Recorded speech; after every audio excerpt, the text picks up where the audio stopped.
There we go.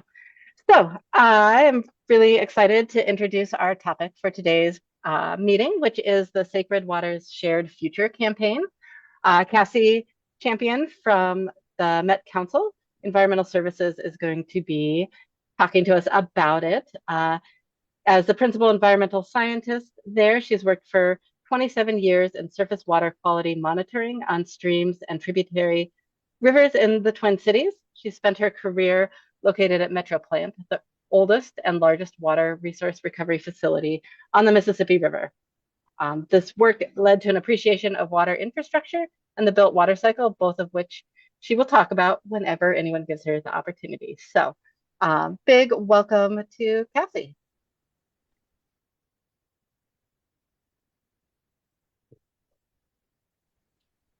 Thanks, Anne. That's great. And I think you can see my screen okay. Does that look all right on your end? Okay, excellent. Thanks for having me for Sacred Water Shared Future. I know it's been kind of previewed a little bit at a few different Watershed Partners events recently, so I'm going to share a little bit more content and especially a little bit more background. But just know that Watershed Partners was critical at literally every single step of developing this campaign. Kind of the first germ of the idea was during a break at a Watershed Partners meeting that I was at, and I just introduced myself to Lyndon Torstensen, and kind of now that was 2020, and now we're here. So every single step of the way, Watershed Partners has been involved, and a lot of the organizations on this call also have been even more deeply involved. So this is a partnership campaign, and right now we're ready to really expand partners and expand activities that we have. So Sacred Water Shared Future is a campaign to promote and celebrate the Mississippi River in the Twin Cities during 2026. And as I'm talking through the kind of background material of the campaign, what I'd like you to be thinking about is, can your organization partner with this campaign? And particularly, do you have any events or activities or programs that you're planning anyway that could maybe just be slightly adapted under this brand to kind of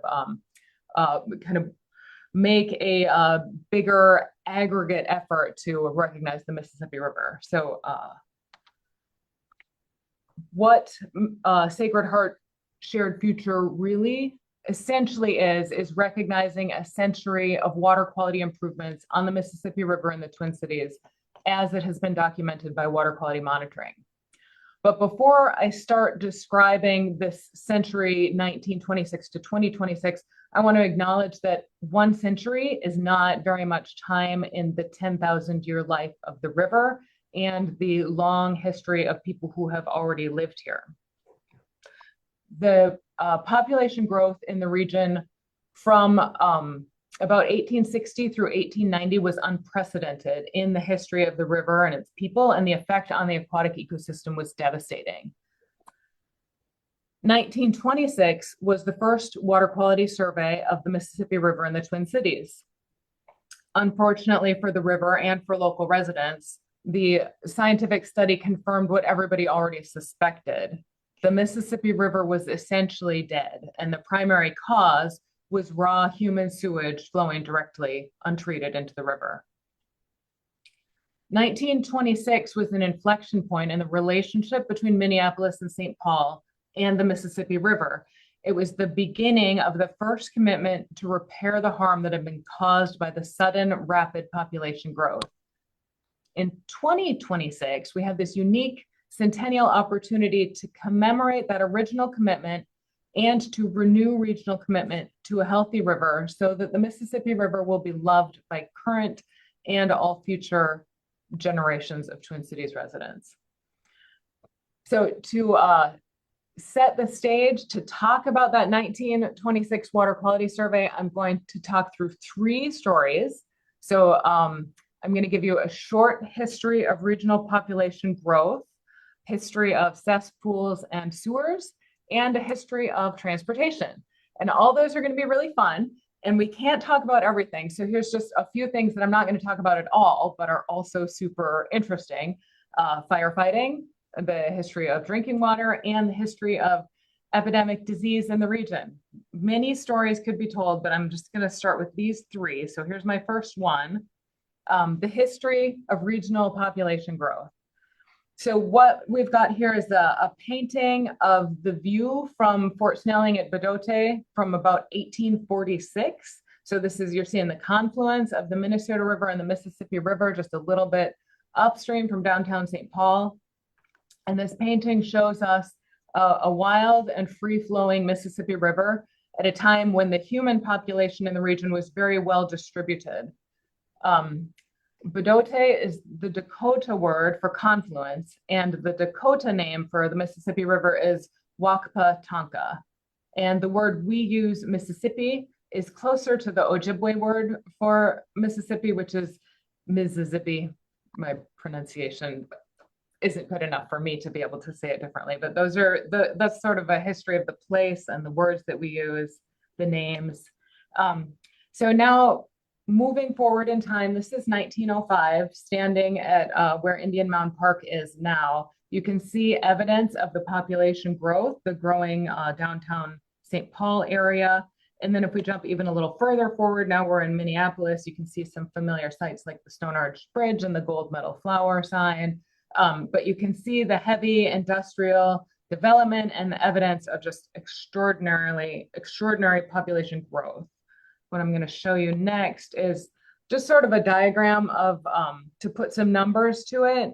So this is just Minneapolis. Remember, St. Paul is growing, other regional centers are growing. So the Minneapolis population growth from 1860 to 1890 was just absolutely unprecedented. And looking at these statistics provides a little perspective about how many people were actually moving into this area during this time period. The regional population was just growing like crazy. And people back then are essentially the same as people are now. People got to do what people got to do, right? Okay, remember, I work at a wastewater treatment plant. It's basically what I've spent my entire career thinking about. And moving on to my second story, which is the history of cesspools and sewers. Okay, so like I said, people got to do what people got to do, but these people did it without the comfort and convenience of running water or porcelain throne. Looking at these pictures, how many outhouses can you spot? Let's see, and I circled them here. So we've got outhouses cantilevered over a creek. We've got a 3-story high-capacity outhouse with 5 doors. So every single person, every single day, but it was in their own backyard. So this accumulated filth was a massive public health disaster for the region. Now I'm going to read you just a small excerpt of an 1877 editorial from the Minneapolis Tribune. And you can see the title is called The Invitation to Death. So the editorial writer knew what a disaster the city and the region was facing. The city should no more squat down in the midst of its accumulating filth and squalor than the individual. There should be conduits threading every thoroughfare to serve as purifiers, ensuring the atmosphere against the fetid and poisonous miasmas arising from 10,000 separate and individual stenches. Essentially a call for sewers to keep the raw human sewage kind of out of reach of the human population. So by 1900, there were more than 120 miles of sewer carrying wastewater from homes and businesses directly to the Mississippi River. And this made the city much safer for people because now you're removing that point of contact and direct exposure to the raw sewage. And this is the Lake Street sewer pictured here. This photo is from 1928, showing raw, untreated sewage flowing directly into the Mississippi River. And in when the sewers were built, a reliable spring flood annually would carry away much of the filth, carrying it downstream, kind of becomes somebody else's problem. And then that leads me to my third And final story, so we're going to leap it back in time once more to talk about transportation in the region. And this is another painting from the 1840s with traditional transportation on the Mississippi River. But the growing cities of Minneapolis and Saint Paul needed a reliable way to get goods in and out of the area. And the Mississippi River still is an important corridor for Midwestern agricultural products to get out into the world. So to accommodate the shipping traffic, in 1917, the first lock and dam was built on the Mississippi River in Saint Paul, holding in place the water and the sewage that was coming into the water. So the sudden change from a wild and free-flowing river to a series of still stepped pools created by the lock and dam system is the final element in my story about the death of the Mississippi River. The photo that you're looking at here is captured from some 1933 film. So it's a still shot captured from some film of the Mississippi River in the Twin Cities. And the quotes that you see, exceedingly foul, very objectionable, these quotes are out of the 1933 Metropolitan Drainage Commission report. It's not an activist, it's not an editorial writer trying to get attention. This is scientists and engineers doing their best to document and describe the conditions. And then I want to read you one more quote. This is from a travel memoir written by Clarence Jonk. He took a trip in 1933. He intended to navigate his houseboat from Minneapolis to New Orleans, and he actually only ended up making it to Winona. But he left us a really striking description of the Mississippi River when he launched. So he's launching his houseboat near the Washington Avenue Bridge in Minneapolis, and then that's kind of where this description picks up. The houseboat has been lowered into the sewage-laden water where fish die, bloat, and turn idly about in the eddies, showing their worm-infested bodies like a curse on the men who infected their world. Continuously, their white mouths nudge the manure of humanity, the off-wash of the streets and gutters, and here, curling under our starboard side, a brown foam bubbles and steams, such as our baptism into the great river. The Mississippi River is one of the great rivers of the world. Everywhere, school children learn about the Mississippi River in the same way you or I would have learned about the Nile or the Amazon. And I think it's really heartbreaking to read these stories and see these images of complete ecological collapse. So bringing us back to 1926, the year that I described as an inflection point in the relationship between Minneapolis and Saint Paul and the Mississippi River. 1926 was the first scientific survey of the water quality of the river, and the response of Minneapolis and Saint Paul is to collect the sewage and conduct it to a treatment plant located as far downstream from the more densely populated area as is feasible, where sewage may be treated and the plant effluent disinfected. So 1926 marked the first step toward sewage collection and treatment for the region, and the first step toward repairing the harm done to the river by the booming population of the late 19th century. In 1938, Metro Water Resource Recovery Facility in Saint Paul began collecting and treating sewage before putting it back into the river. And within the first 4 months of operation of the plant, the nuisance sewage mats cleared up from the river.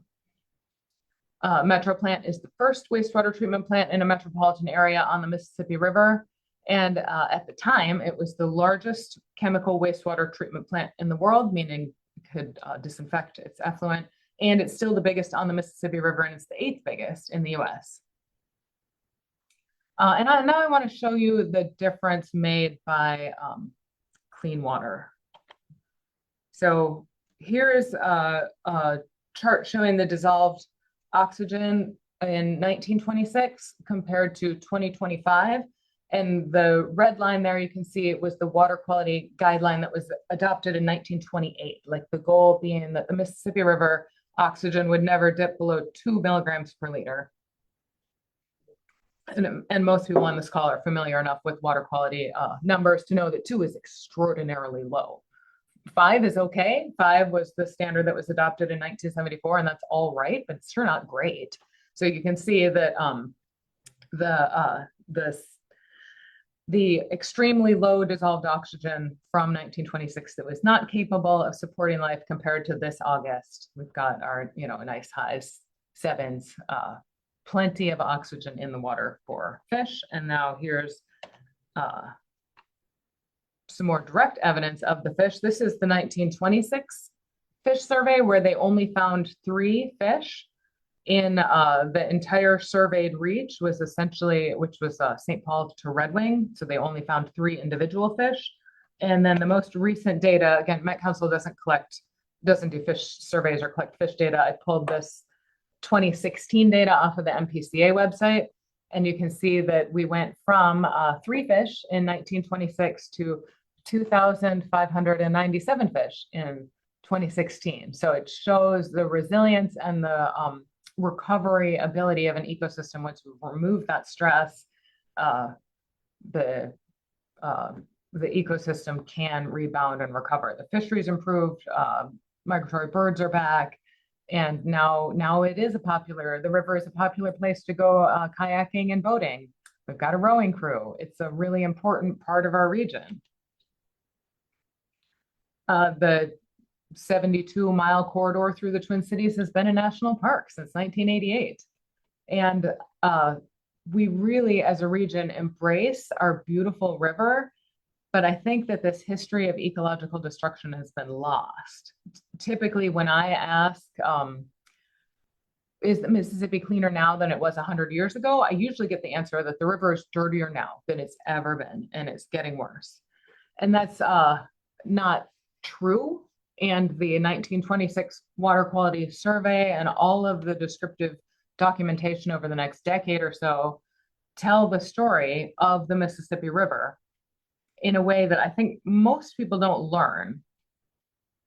And we'd like that story to be better known as one component of the Sacred Water Shared Future campaign, because I feel like this is it offers a really hopeful, positive story of ecological harm and the ability of a community to come together to solve a really complicated water quality problem. So 1926 was an inflection point in the relationship between Minneapolis and Saint Paul and the Mississippi River. And we want to create a new inflection point in 2026. So what we're looking for and what we're launching soon is we've got multiple elements of outreach that are being prepared. We've got a kind of a flyer fact sheet describing the campaign that is out in the world, and I'll share it out, or Ann will share it out with the recording of this video. We're hoping that as many organizations as are interested and who are care about the Mississippi River and have a connection to the Mississippi River and its tributary waters, right? All the streams in our region get to the Mississippi River. All the lakes, nearly all the lakes are connected to streams. So all of our waters are deeply connected as one water. And so we're hoping that this brand will increase a lot of visibility. We are actively right now working on a website, and we will have a website that will have like a shared calendar that can be populated. So we're hoping that this kind of shared promotion will amplify the work that all of our organizations will be doing, and maybe even a lot of the things that we would be doing anyway, but that we could kind of amplify the reach and broaden the audiences during 2026, kind of this special year, to really focus on the Mississippi River. And I'm just going to end. I'm happy to take some questions, but I thought you would like to know who's been involved. So my last slide shows the planning collaboration, who's been involved so far. I'm not going to read that all, but I'll just leave it up for a moment.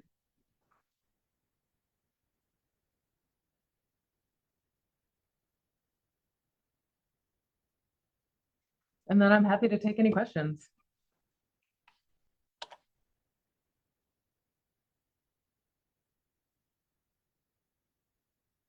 Or stories too. There's other um, people from the leadership team and the steering committee on this call. And so I'd, happy to have you chime in a little bit.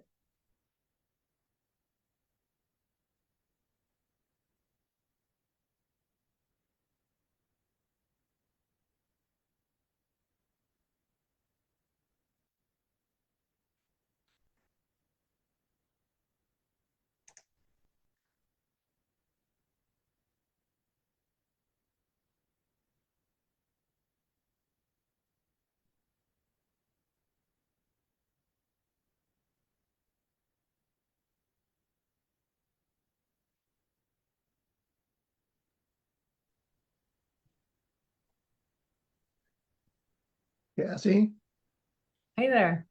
are there any events specifically planned that you have? You've talked about how this is, a leveraging, commemorative piece or movement, really. Are there any specific things that people have that the founding partners, the collaborating partners, have already on the books?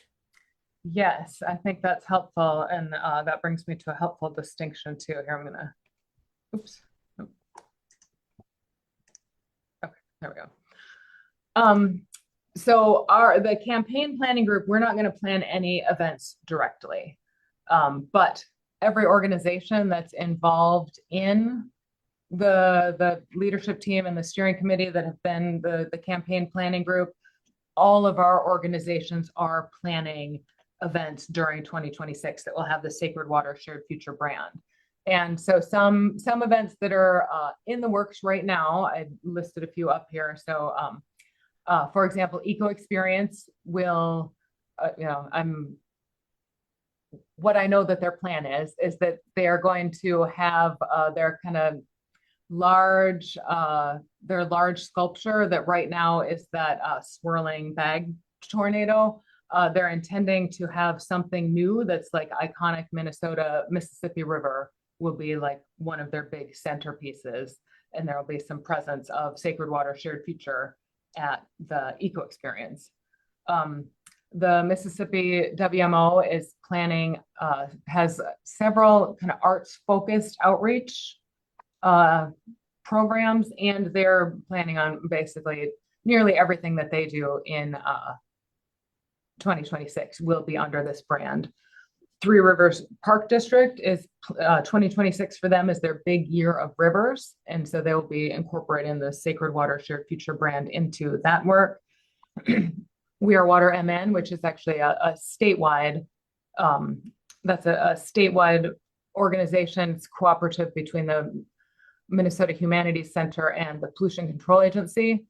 They are focusing on the Mississippi River. So they have 5 locations statewide every summer for their traveling water exhibit.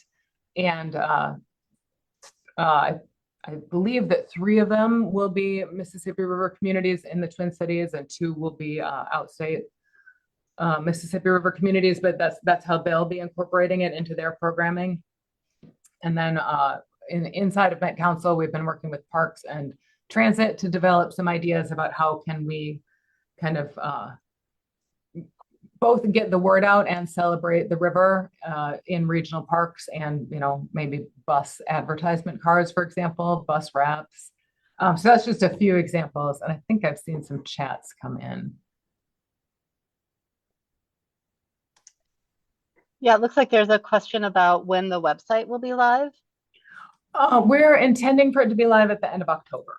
So we are actively working on it, and when it's up, it will include like a way to sign on as a campaign partner, which is going to be organizations that can support the campaign in some way.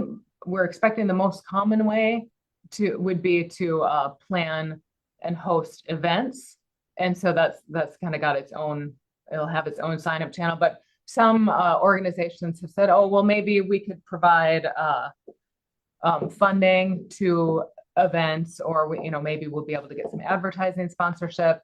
So once the website is live, there will be ways of finding out more about becoming a partner, becoming an event hoster. And then as the campaign develops and rolls out more over the course of 2026, it will also be a way for the general public to just find out about Sacred Water Shared Future, Google it, and then see a interactive map and calendar of events and look for events that are near them.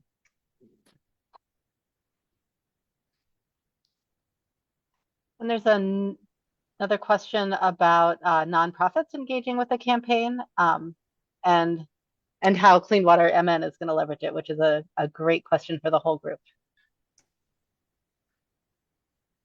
Clean Water MN. I think I need a little bit more context about that one. We have a couple, let's see, I can go back up and say that some of our, the planning partners are, oops, sorry. So we've had a few nonprofit planning partners for the campaign, including Freshwater, Mississippi Park Connection, and One Mississippi have been involved, and then a few more have been involved in the steering committee as well. And Clean Water MN is the Watershed Partners website, and so that would be a great place to think about. Okay. Yeah, what we want to do for that, maybe host some of those same stories, since we have a place for stories and for resources and other things like that. Okay. Yeah. Oh, yeah. That would be excellent, because we one of the elements on the website will be like resources, and we haven't really. First of all, everybody's doing this sort of around the edges of their regular job. Nobody's planning this campaign as some kind of part-time or full-time position. So our capacity to produce something like a comprehensive, I don't know, historical narrative or something, we're not expecting that. What we're imagining is we'll have a web page. One of our pages will be like a list of resources for the interested, the curious visitor, the curious resident, somebody who wants to know more about the Mississippi River.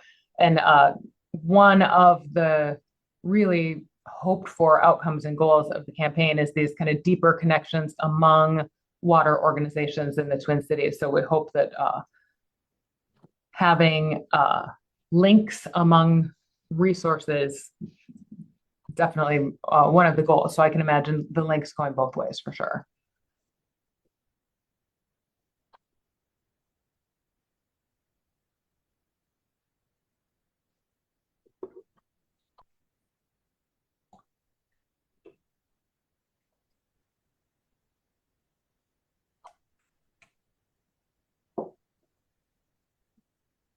I know one of the discussion questions that we kind of put out before this meeting was, what programs are your organization planning for 2026 that could be adapted to the Sacred Water Shared Futures campaign? So I'd throw that out to the group. I know from the Watershed Partners, we will be at the Eco Experience building.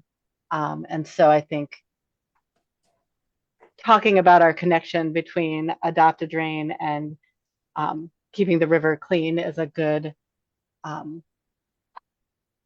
connection for sure. We also have the Twins game for our storm drain adopters that we can for sure highlight the work of the program or the campaign. But I'd love to hear if other people have thoughts about other programs or events that your organizations are working on that might fit.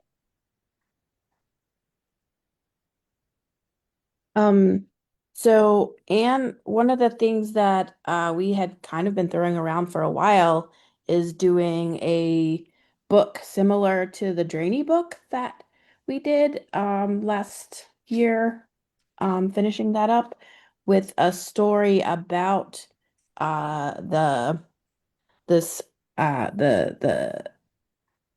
fish being sort of the river being very not good for a while. So I put together a little proposal about what this book could be if we wanted to go forward with that. Can I share? I would love to see that if that sounds good. And then it sounds like the 2026 River Institutes for Teachers is also um, a great place to share the campaign. All right. And Thanks, Lee. so it's just a really rough currently, but what I was proposing for this would be we want to make it more like very human based. So a 100-year-old lady talks about how when she was born, her father told her that there were only three fish in the river. And she talks about how her life along the river and like her brother and her father helped build the wastewater treatment plant when it was going up, and how the river changed through her life, and how she really loves the river and is really glad that her grandkids can experience a much healthier river. And so it just sort of goes the history of what's going on that happened, and then like how they built everything and how it sort of changed, and how over the years like people stopped getting as sick, and just like uh that's sort of like to ground the story into a family was sort of my idea. And so I have a very rough storyline that would need a lot of research in terms of uh, period appropriate clothes and what things looked like back then. But this is just a very rough idea of what that could be if we wanted to go forward with that.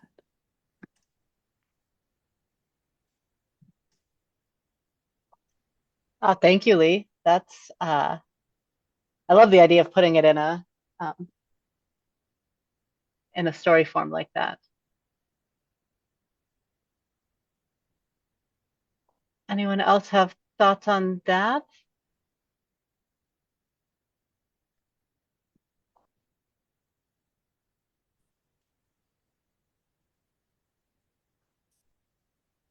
I do see that there's another question in the chat about um, data regarding chloride. Hmm. Oh, yeah, I see that. Okay. I can, Jess, I can point you to our reports. I mean, chloride is going up. Even in the big rivers, it's noticeably elevated beyond like pre-settlement, pre-industrial times. Um, it's such a big system. It's kind of hard to say that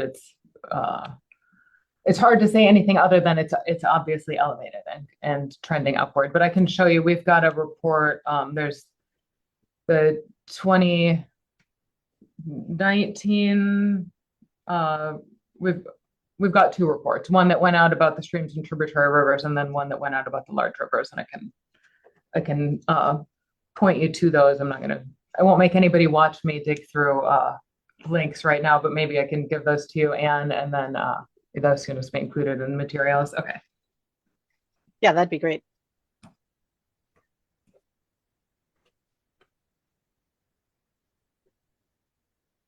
I loved your book, Lee. That was gorgeous. Thank you. It was a fun project to work on.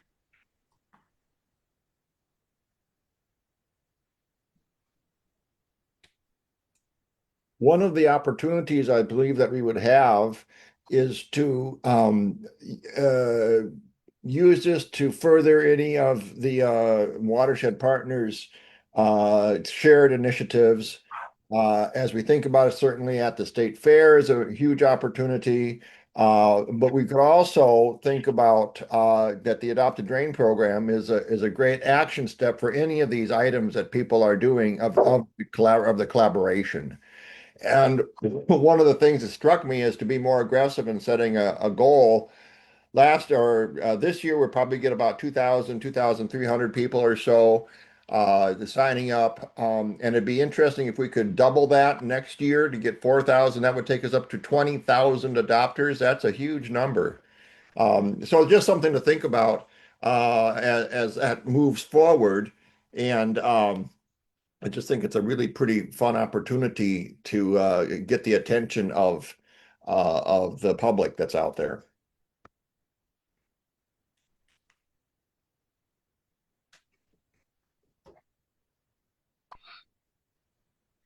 Yeah, I agree, Tracy. I think it's a great opportunity to all kind of, yeah, this idea of a shared campaign, especially around a story that has a lot of hope and beauty in it, along with like clear action steps and calls for more engagement, I think is a really wonderful thing.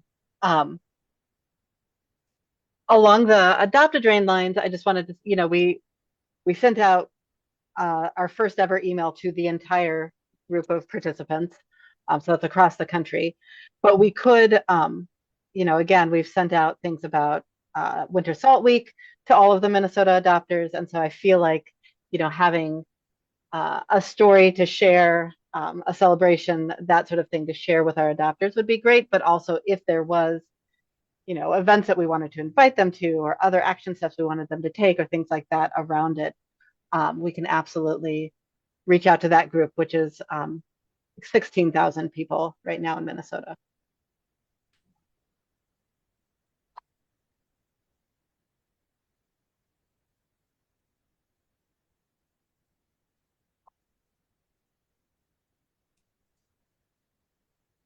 I want to give one more call if there are other thoughts from the group here, either questions about the campaign or thoughts about how your organization might want to be involved. Give one more call out for anyone.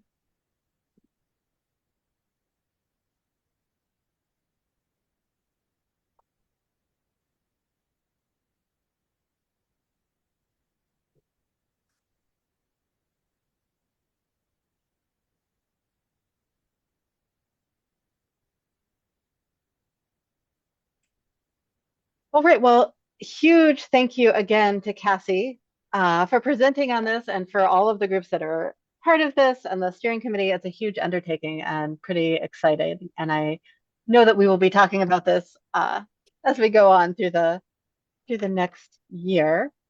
Um, we did want to make sure that we have some time for breakout rooms for us to meet with subcommittees uh,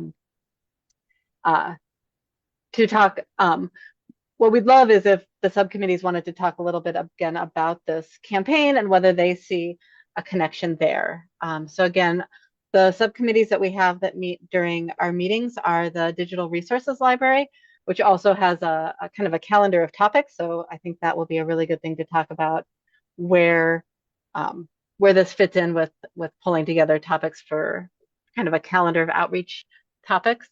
There's a K-12 resources group that talks about connections with K-12, and I think that would be really fun to see where we connect with schools. And then the chloride engagement, which I just had a question again, is like, where's the chloride, is there a chloride signal, those sorts of things. So any last questions or thoughts before I open this up?